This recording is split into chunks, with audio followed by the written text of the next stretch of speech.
नमस्कार, good morning. एक बार फिर से आप सभी का स्वागत है और मैं उम्मीद करता हूं कि जहां पर भी आप होंगे स्वस्थ होंगे और अपने लक्ष्य के प्रति अग्रसर होंगे।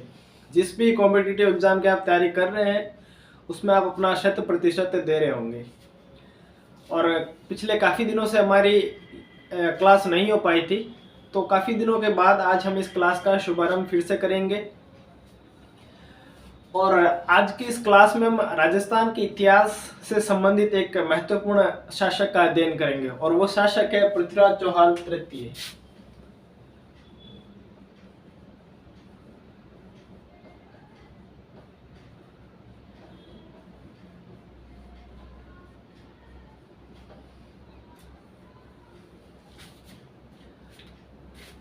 तो देखिए, ये जो पृथ्वीराज चौहान तृतीय है वो कहाँ के शासक थे? अजमेर के शासक थे।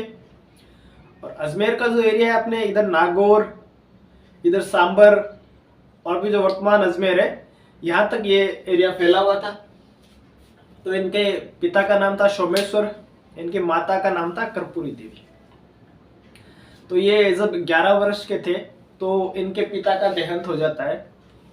कहीं लिखा है कि इनके पिता को मार दिया गया था और कहीं लिखा है कि इनके पिता की मृत्यु मतलब अपनी मौत से हुई थी।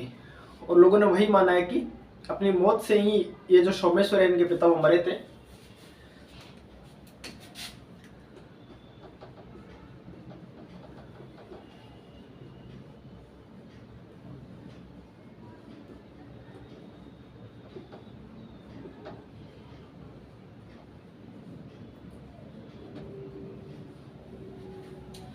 तो जब इनके पिता सोमेश्वर की मृत्यु होती है तो जो पृथ्वीराज चौहान है इनकी जो उम्र है वो मात्र 11 वर्ष की थी। ठीक है, तो सोमेश्वर की मृत्यु के बाद पृथ्वीराज चौहान को राजा बना दिया गया। लेकिन एक 11 वर्ष का बच्चा शासन संभालने में असमर्थ होता है। देखिए, 11 साल का बच्चा तो क्या ही शासन संभालेगा। ठीक है, आज के 20 साल के, 22 साल के और मेरे जैसे 25 साल के युवाओं को भी ये समझ नहीं है कि हम आगे क्या करना है। मतलब अपनी फ्यूचर प्लानिंग, अपनी स्टडी प्लानिंग वो नहीं कर पाते। तो 11 साल के बच्चा शासन नहीं संभाल सकता, तो उसको जरूरत है एक संरक्षक की। तो इसकी जो माता है कर्पूरी देवी वो इसकी संरक्षिका बनी। ठीक है, मतलब राजा तो कौन है? पृथ्वीराज चौहान, लेकिन चला कौन रही है? कर्पूरी देवी। और कर्पूरी देवी के दो मतलब खास आदमी थे, या जो इसके विश्वसनीय आदमी थे, उनको ही कर्पूरी देवी ने बड़े बड़े पदों पर नियुक्त कर रखा था। जैसे एक था केम्बुवास, या कहीं कहीं इसका नाम आता है कैलाश, और कहीं कहीं इसका नाम आता है कदम्बुवास।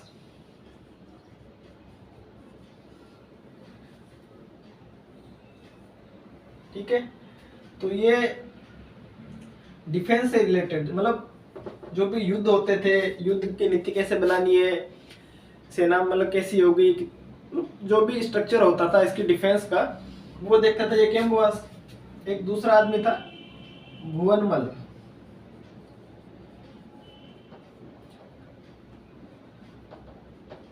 ये था यहाँ का प्रधानमंत्री।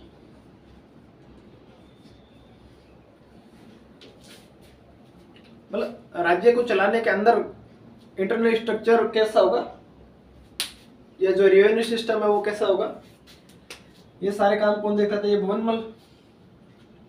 तो धीरे धीरे देखिए, पृथ्वीराज क्या है कि एक योग्य बालक था, तो छोटी उम्र में ही उसने धीरे धीरे शस्त्र और शास्त्र दोनों का ज्ञान सीख लिया। शस्त्र का भी, शास्त्र का भी और भाषाएं। क्योंकि ये प्रवीण बालक था, मेधावी था, निपुण था, चीजों को जल्दी ग्रहण करता था, तो जल्दी ये चीजें सीख गया। ठीक है, योग्य बन गया। तो देखिए, फिर इसको लगने लगा कि क्योंकि ये तो एक बालक था, तो जो भी बंदा आता पहले इनसे पूछता कि भाई ये काम करना है, ये नहीं करना है, जो भी काम होते थे। तो धीरे धीरे पृथ्वीराज चौहान को ये खटकने लग गए कि यार मैं राजा हूँ, मेरी तो कोई वैल्यू ही नहीं है, सारे इन्हीं से पूछते हैं। इसका एक और उदाहरण मैं बताता हूँ कि जब जोधपुर में राजा था महाराजा जसवंत सिंह, और जसवंत सिंह का बेटा कौन था? अजीत सिंह। और जसवंत सिंह का प्रमुख कौन था? वीर दुर्गादास जी राठौड़। और जसवंत सिंह की जब मृत्यु होती है तो दुर्गादास राठौड़ अजीत सिंह का क्या बनता है? संरक्षक बनता है। लेकिन वही बात है कि जो भी बंदा आता या राज्य का कोई भी काम होता तो सबसे पहले दुर्गादास राठौड़ को पूछा जाता, फिर अजीत सिंह को पूछा जाता। कोई भी आता तो पहले गुड मॉर्निंग विश किसको करता? दुर्गादास राठौड़ को, और उसके बाद में वो गुड मॉर्निंग विश करता अजीत सिंह जी को। अजीत सिंह जी को भी वो खटकने लग गया था और अजीत सिंह जी ने बाद में से देश निकाला दे दिया था। लेकिन इस बीच एक अच्छी बात हो जाती है कि भुवनमल की मृत्यु हो जाती है और भुवनमल अपनी मौत मनाता है, या कई इतिहासकार कहते हैं कि पृथ्वीराज चौहान ने अपने बंदे जिसका नाम था प्रताप सिंह से मरवा दिया था। लेकिन सही चीज कौन सी है वो इतिहासकार अपने अपने मतों से मानते हैं इसको। तो ये था पृथ्वीराज चौहान का बचपन।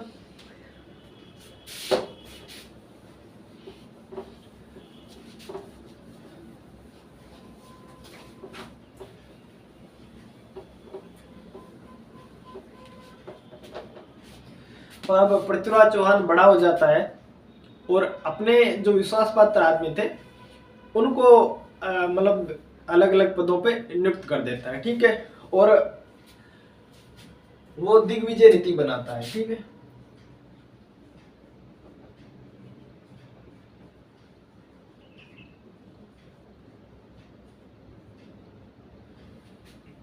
दिग्विजय नीति का मतलब है कि आसपास के राजाओं को या तो मेरे अंडर काम करे, मेरी अधीनता स्वीकार कर ले, या तो मतलब बिना युद्ध करे कर ले, वो कहते हैं ना आत्मसमर्पण की टाइप, सरेंडर कर दे।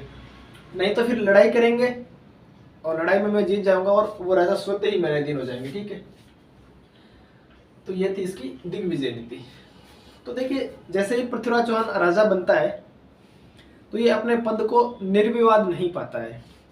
जब ये राजा बना था तो इसके पिता सोमेश्वर के जो दो सौतेले भाई थे, अपर गांगी और नागार्जुन,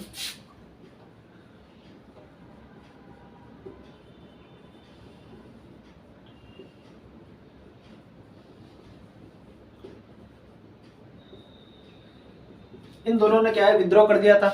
सबसे पहले विद्रोह किया था अपर गांगे ने। तो अपर गांगे की सेना जो भी थी वो छोटी थी, तो अपर गांगे को मार दिया गया और इसके विद्रोह दबा दिया गया। लेकिन अपर गांगे के बाद इसका जो छोटा भाई था नागार्जुन, उसने मतलब विद्रोह किया और ये जो अपना गुड़गांव है, गुरुग्राम, वहां पर अधिकार कर लिया।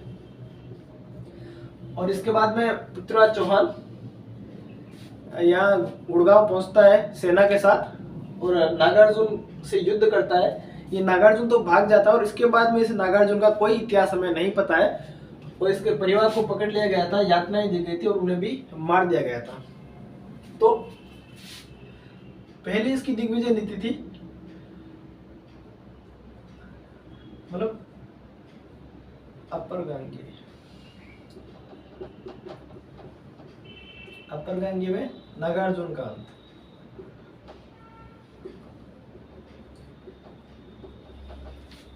तो किसी एग्जाम में क्वेश्चन पूछा जा सकता है कि जब पृथ्वीराज पूर्ण रूप से राजा बना था तो उसने सबसे पहला कार्य कौन सा किया था? तो उसमें ऑप्शन आ जाएंगे अपर गांगी में नागार्जुन का अंत, त्रैन का प्रथम युद्ध, त्रैन का द्वितीय युद्ध, महोबा का युद्ध। तो सबसे पहला उसने काम अपने पद को निर्विवाद बनाया था।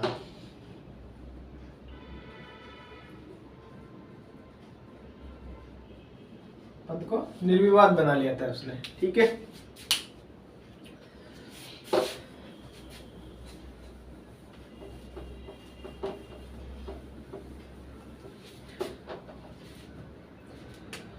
दूसरा उसका काम था भंडारकों का दमन।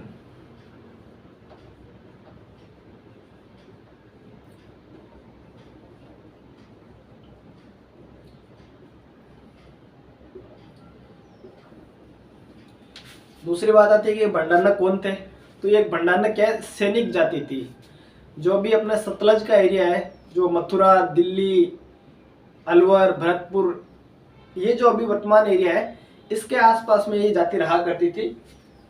और ये बार बार विद्रोह करती थी और लड़ाइयाँ करती थी। ठीक है, मतलब एक सैनिक जाति थी तो इनका काम है लड़ाई करना था। तो जो पृथ्वीराज चौहान के पूर्वज थे विग्रहराज चतुर्थ, उन्होंने भी भंडार को दमन करने का प्रयास किया था और कुछ हद तक प्रयास किया और सफल भी हुए थे, लेकिन पूर्ण रूप से इसको नष्ट नहीं कर पाए थे। और पृथ्वीराज चौहान के टाइम तक धीरे धीरे इन्होंने अपना प्रभुत्व फिर से स्थापित कर लिया था। लेकिन पृथ्वीराज चौहान इनका दमन करता है और इनको यहां से भगा देता है। ठीक है, इनको यहां से भगा देता है। तो दूसरा कार्य उसने किया था भंडारकों का दमन। अब हम बढ़ते हैं इसकी दिग्विजय नीति की ओर। महोबा,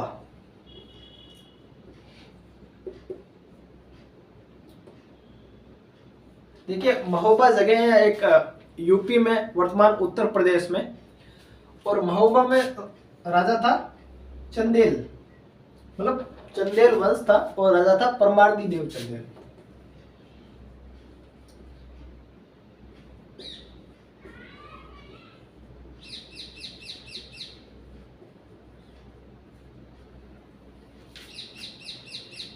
तो ये जो भंडारों का दमन कर दिया इसने, तो ये एरिया ये जो टेरिटरी है भंडारकों वाली, सतलज मतलब मथुरा यूपी, सॉरी मथुरा भरतपुर अलवर, तो इनके बाद में सीधा यूपी। तो ये डायरेक्ट टच होने लग गया इससे। इनका सीधा सीधा कोई बैर नहीं था, लेकिन हुआ यूं था कि पृथ्वीराज चौहान अपनी कोई युद्ध लड़के वापस आ रहा था। ठीक है, अपना मतलब महोबा से होकर वो गुजर रहा था। तो महोबा के सैनिकों ने क्या किया, पृथ्वीराज चौहान के घायल सैनिकों को पकड़ लिया और उनको मार दिया था। ठीक है, और इसी चीज का बदला लेने के लिए पृथ्वीराज एक सेना तैयार करता है और महोबा में परमार्दी देव चंदेल की सेना से लड़ता है। और परमार्दी देव चंदेल के दो सेनापति थे, आला और उदल।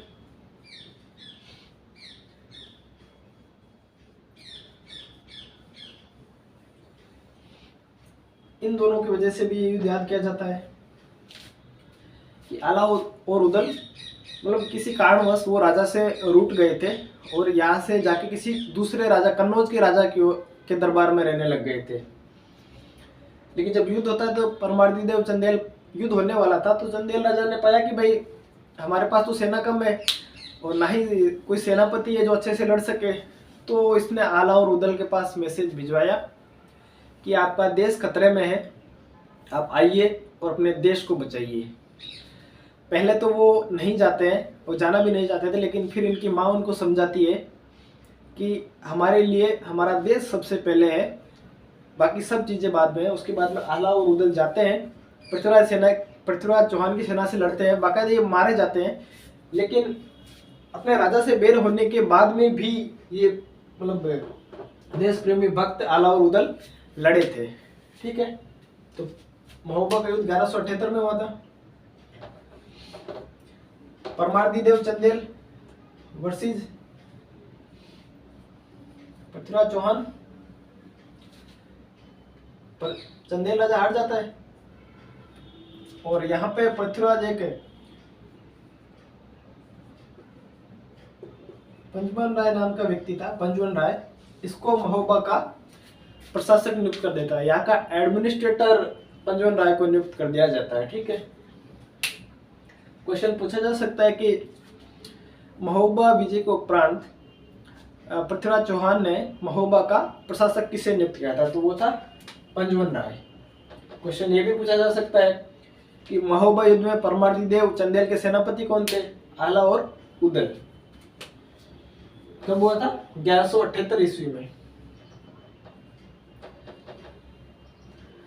तो महोबा को भी जीत लिया, तो मतलब यूपी में भी। देखिए ये महोबा विजय थी, ये ज्यादा दिन तक नहीं रह पाई थी। धीरे धीरे इन्होंने फिर से यहाँ पे अपना चंदेलों ने राज्य स्थापित करना स्टार्ट कर दिया था।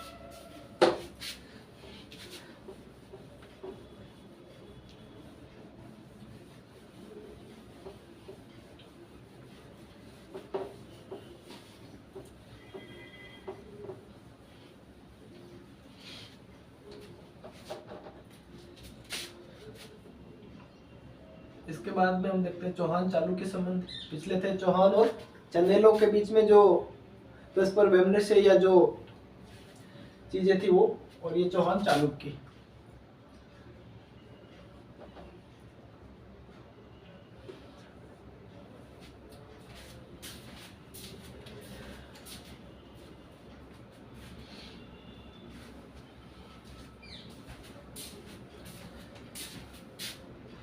चालुक्य वंश किस राज्य में था? तो गुजरात में।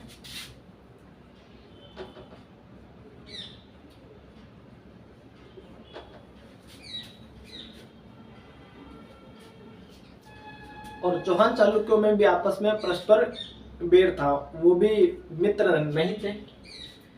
तो जो इतिहासकारों ने एक बात बताई है वो इस प्रकार है कि आबू का परमार राजा था और उसकी एक पुत्री थी इच्छिनी देवी।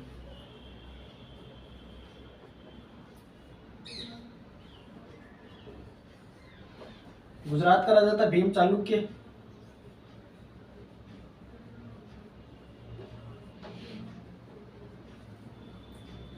भीम चालुक्य द्वितीय कहाँ का राजा था? गुजरात का। तो पृथ्वीराज भी इच्छिनी देवी से विवाह करना चाहता है और भीम चालुक्य भी इच्छिनी देवी से विवाह करना चाहता है, लेकिन पृथ्वीराज चौहान इच्छिनी देवी से विवाह कर लेता है। इसके कारण इन्होंने आपस में परस्पर बैर हो जाता है और युद्ध करते हैं और इसमें भीम चालुक्य हार जाता है। ठीक है, लेकिन ये जो इतिहासकार ये भी मानते हैं कि एक स्त्री को लेकर, देखिए हालांकि स्त्रियों को लेकर भी बड़े बड़े युद्ध हुए हैं, लेकिन इतिहासकार मानते हैं कि ये तो कारण रहा होगा, लेकिन इससे भी एक मजबूत पक्ष वो पेश करते हैं कि वो कारण सही माना जाता है।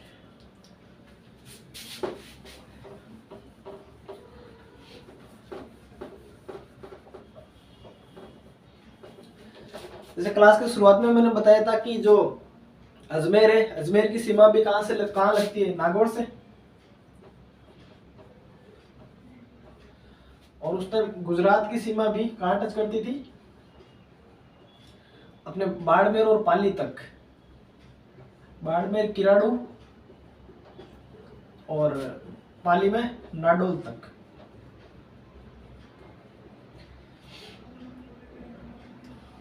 तो मारवाड़ में दोनों की सीमाएं टच कर रही है। और दोनों राजा कैसे थे? साम्राज्यवादी विस्तार नीति के।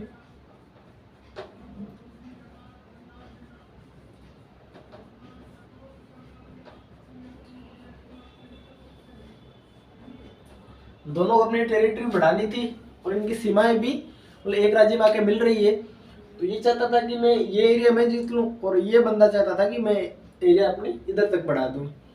तो परस्पर संभव तो यही रहा होगा, इसी कारण इनकी लड़ाई हुई होगी। ठीक है, और पहला कारण भी हम मान सकते हैं, लेकिन ये काफी हद तक मजबूत कारण है। ठीक है, तो ये चौहान चालुक्य।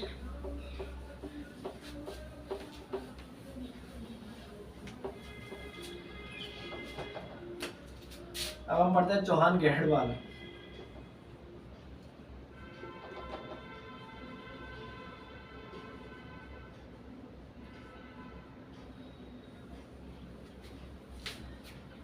तो देखिए दिल्ली और इसके आसपास के एरिया में, देखिए पृथ्वीराज चौहान का जो ननिहाल था वो दिल्ली में था, तोमरों में, अनंतपाल तोमर, और उनकी कोई संतान नहीं थी, तो पृथ्वीराज चौहान को यहाँ का राजा बनाना चाहते थे।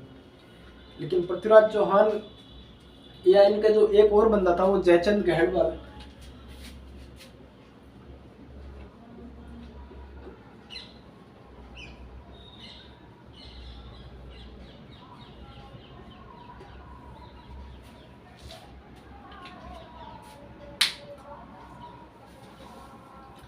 तो ये दोनों बंदे चाहते थे कि हमें दिल्ली का राजा बनाया जाए। लेकिन जो अनंतपाल तोमर है उन्होंने पृथ्वीराज चौहान को दिल्ली का राजा घोषित किया था, जिस कारण इन दोनों में आपस में बैर हो गया था। ठीक है, इसके बाद में जो आप सबने पढ़ा होगा कि संयोगिता,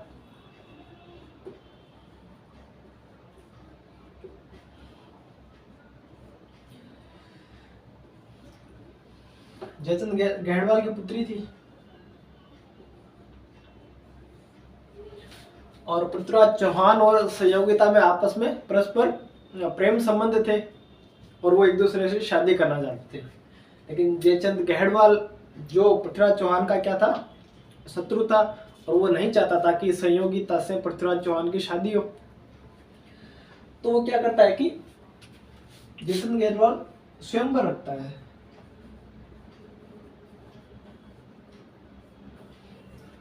स्वयंवर, देखिए नाम से स्पष्ट है, स्वयंवर। स्वयं मतलब खुद आप चुनिए अपने वर को, मतलब आप अपना पति खुद चुन सकते हैं।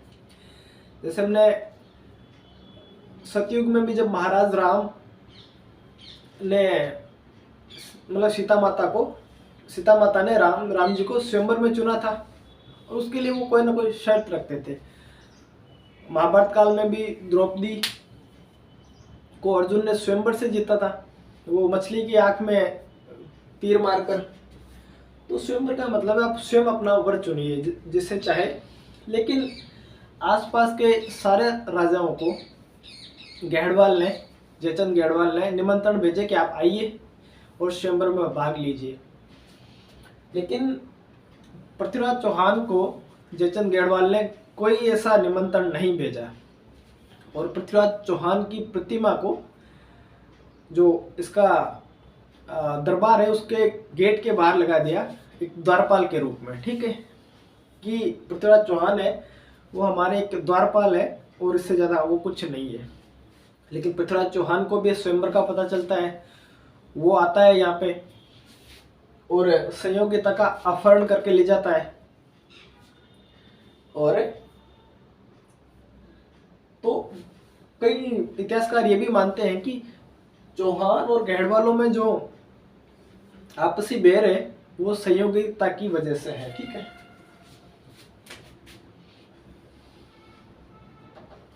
लेकिन कई इतिहासकारों ने ये माना है कि जो जो ये संयोगिता है और ये जो पृथ्वीराज चौहान की प्रेम कथा है, ये मतलब ऐसा कुछ हुआ नहीं था, मतलब उस इतिहास में ऐसा कुछ है नहीं, ये एक मतलब इतिहासकारों की कल्पना मात्र है।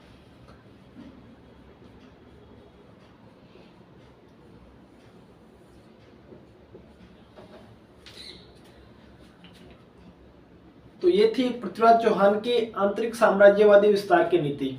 सबसे पहले उत्तर प्रदेश महोबा में परमार्दी देव चंदेल को हरा के उत्तर प्रदेश की टेरिटरी में अपना मतलब राज्य बढ़ा लेता है।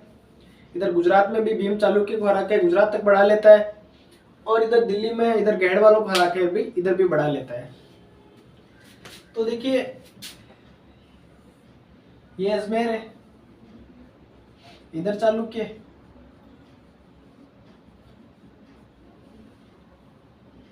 ये गुजरात वाला एरिया, और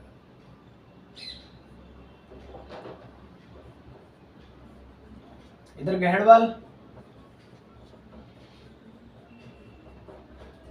और इधर चंदेल। तो तीनों ओर से इसने अपने शत्रु पैदा कर लिए।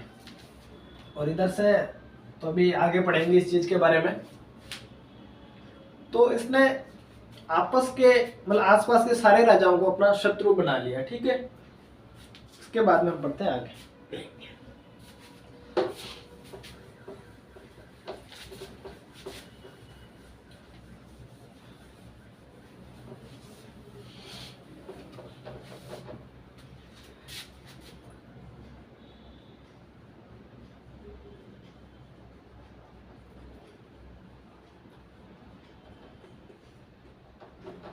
बाह्य आक्रमण। देखिए अपने जो भारत है, तो वर्तमान का जो पाकिस्तान है वो भी भारत में था, पंजाब सिंध ये सारा एरिया अपने टेरिटरी में था। तो जो भारत की डायरेक्ट सीमा वो किससे लगती थी? अफगानिस्तान में।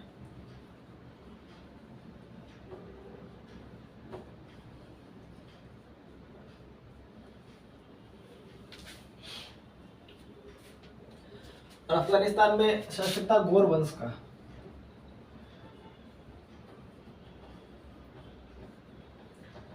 राजा था साहबुद्दीन गोरी।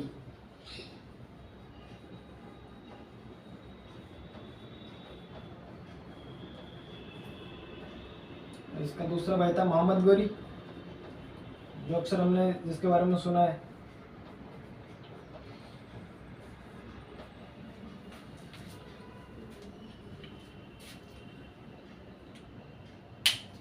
शहाबुद्दीन गोरी ने पहले ही अटैक करके अपने ये जो सिंध है या जो पाकिस्तान वाला पंजाब है वहां तक आक्रमण, मतलब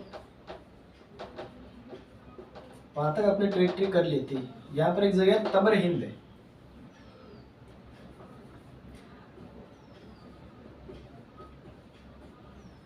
तबर हिंद तक अपना राज्य स्थापित कर लिया था ये, ठीक है। तो इस तरह जो बाह्य आक्रमण होना धीरे धीरे इसी क्रम में स्टार्ट हुआ था, ठीक है।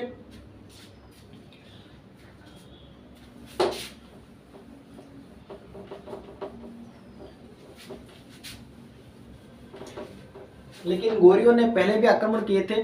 कभी वो गुजरात के रास्ते से इधर घुसने का प्रयास करते थे और कभी वो सिंध के रास्ते से इधर घुसने का प्रयास करते थे। लेकिन 1178 में भीम चालुक्य ने इसे हरा दिया था शहाबुद्दीन गोरी को और फिर भेज दिया था। लेकिन ये फिर से तैयारी करता है शहाबुद्दीन गोरी और फिर आक्रमण करता है और फिर 1178 में तबर हिंद पर कब्जा कर लेता है और वहां पर एक दुर्ग का निर्माण करता है, शालकोट दुर्ग।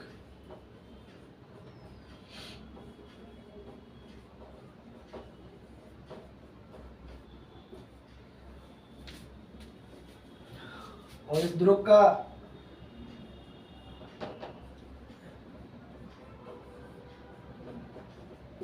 काजी जियाउद्दीन को या इसका प्रशासक नियुक्त करता है। पृथ्वीराज चौहान देखिए वहां तक सिंध तक आक्रमण करे हुए, मतलब जो अपना टेरिटरी वो बढ़ाए बैठा है, तो बेशक ये भी लुटेरे थे, आगे बढ़ना चाहते थे। अब हम पढ़ते हैं 1151 में तराइन का प्रथम युद्ध।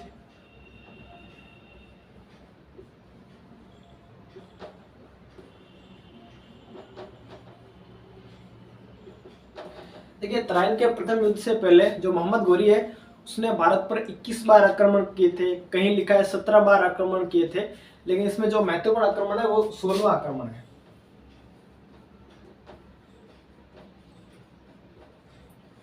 गुजरात सोमनाथ मंदिर पे किया था।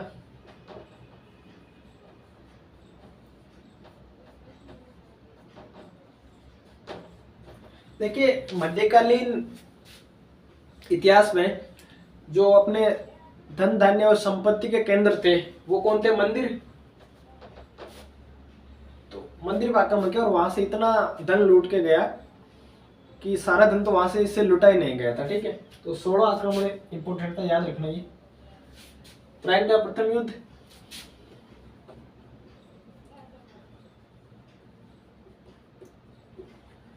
मोहम्मद गोरी वर्सेज चौहान।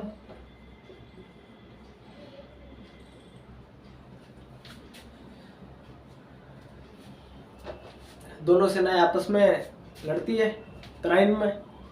तराइन इस जगह का नाम है, जैसे जिस भी युद्ध में जो नाम दिया वो उस जगह का नाम, जैसे हल्दी घाटी, महोबा, जो भी मतलब है वो इस पानीपत, ठीक है। तो ये जगह का नाम है। खानवा तराइन जगह है हरियाणा में, वहां पे लड़ता है और पृथ्वीराज गोरी की हार होती है और चौहान इस युद्ध में जीत जाता है। तो क्वेश्चन, ये नॉर्मल क्वेश्चन तो वही हो जाता है कि तराइन का प्रथम युद्ध कब हुआ? 1191 में। किस किस के मध्य हुआ, कौन जीता और कौन हारा, ठीक है। और गोरी फिर अफगानिस्तान लौट जाता है और वहां पर इसके भाई शहाबुद्दीन गोरी द्वारा जो भी सैनिक थे, जो भी सेनापति थे और जो मोहम्मद गोरी है, इनको जलील किया गया, अपमानित किया गया। और वहीं से ये जो मोहम्मद गोरी है वो सेना लेके फिर से लड़ने के लिए आता है। और तराइन का द्वितीय युद्ध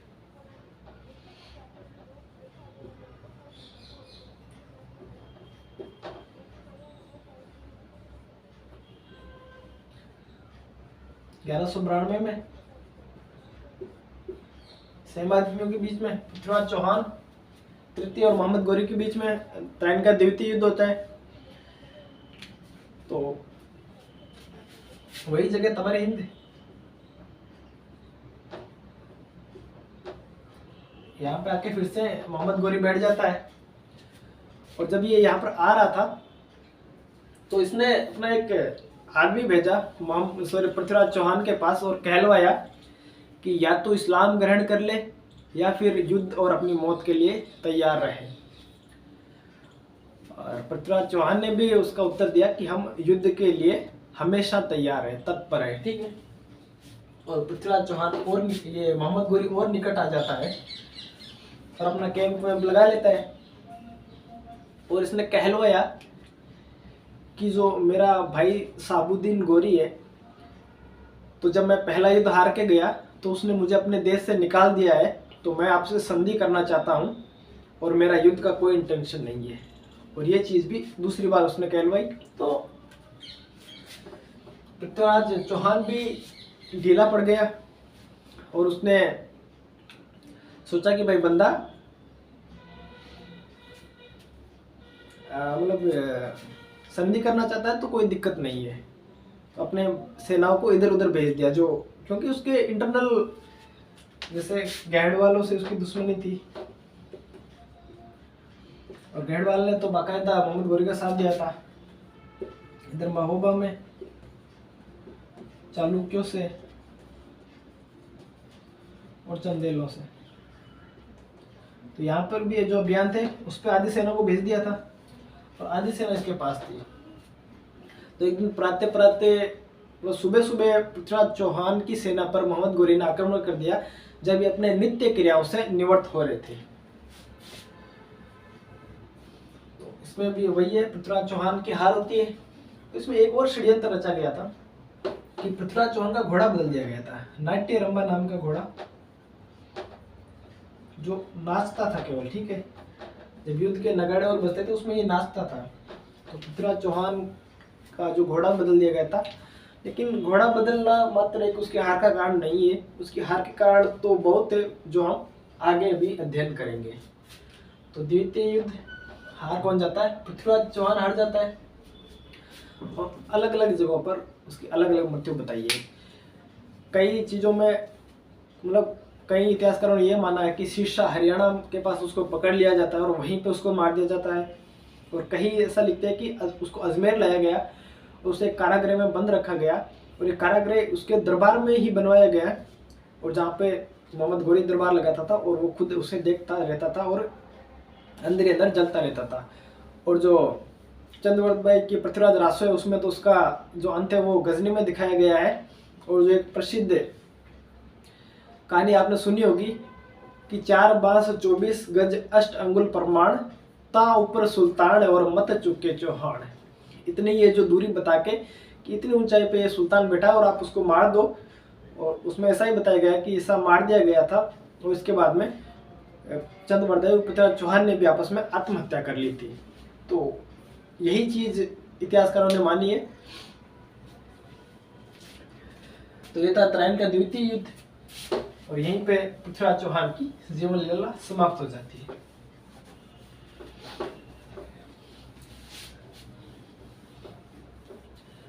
तो देखिए अब हम देखते हैं कि पृथ्वीराज चौहान की जो त्राइन के द्वितीय युद्ध में है उसकी हार के क्या कारण थे, वो क्यों हारा। ठीक है, तो देखिए कई इतिहासकार ये मानते हैं कि जब उसने संयोगिता से विवाह किया था तो उसके बाद में उसका जीवन विलासपूर्ण हो गया था। वो भौतिक चीज़ों में ध्यान देने लग गया था और बाकी जो चीज़ें हैं, जो राजकाज की चीज़ें उसमें युद्ध वगैरह है उसमें ध्यान नहीं देता था। लेकिन ये चीज़ तो सर्वदा सही नहीं लगती, क्योंकि इससे पहले 1191 के युद्ध में भी इसने पृथ्वीराज चौहान ने मोहम्मद गौरी को हरा दिया था। ठीक है, लेकिन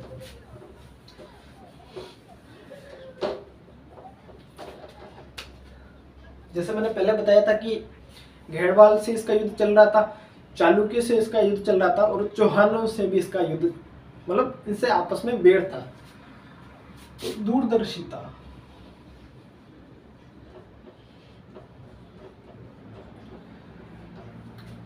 दूरदर्शिता इसमें नहीं, मतलब मान सकते हैं कि नहीं थी। वो बिल्कुल वीर साहसी योग्य कुशल राजा था, लेकिन दूरदर्शिता के मामले में वो थोड़ा सही नहीं था। क्योंकि अगर वो सोचता कि भाई अगर कोई विदेशी हम पे आक्रमण करता है तो अगर मैं अकेले नहीं लड़ पाता हूँ तो मैं अपने आसपास के राजाओं को भी बोलूँ कि वो मेरा साथ दे। अगर वो आपस सॉरी जो अपने सीमाओं वाले राजा है उनसे अगर वो बैर नहीं रखता, मैत्री संबंध रखता, तो वो हो सकता है इसका साथ देते और ये साथ में लड़ते तो ये अफगानियों को या गोरियों को आसानी से हरा सकते थे। तो महत्वपूर्ण कारण तो यही दिखाई देता है कि सीमा प्रांत राजाओं से दुश्मनी,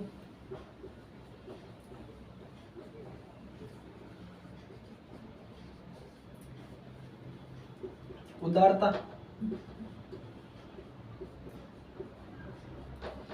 1191 में जो त्राइन का प्रथम युद्ध हुआ था उसमें मोहम्मद गोरी को कैद कर लिया गया था और बाद में उसे छोड़ दिया गया था।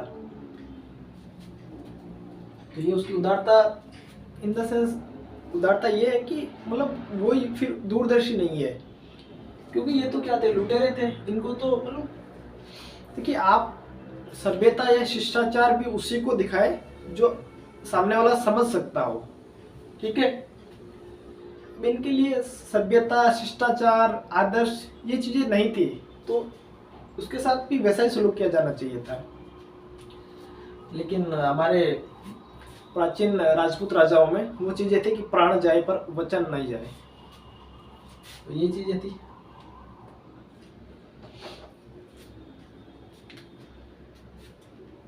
अगर वो पकड़ ले, पहले युद्ध में उसने पकड़ लिया था तो उसमें वही उसको मार देता तो आज भारत का इतिहास कुछ दूसरा होता।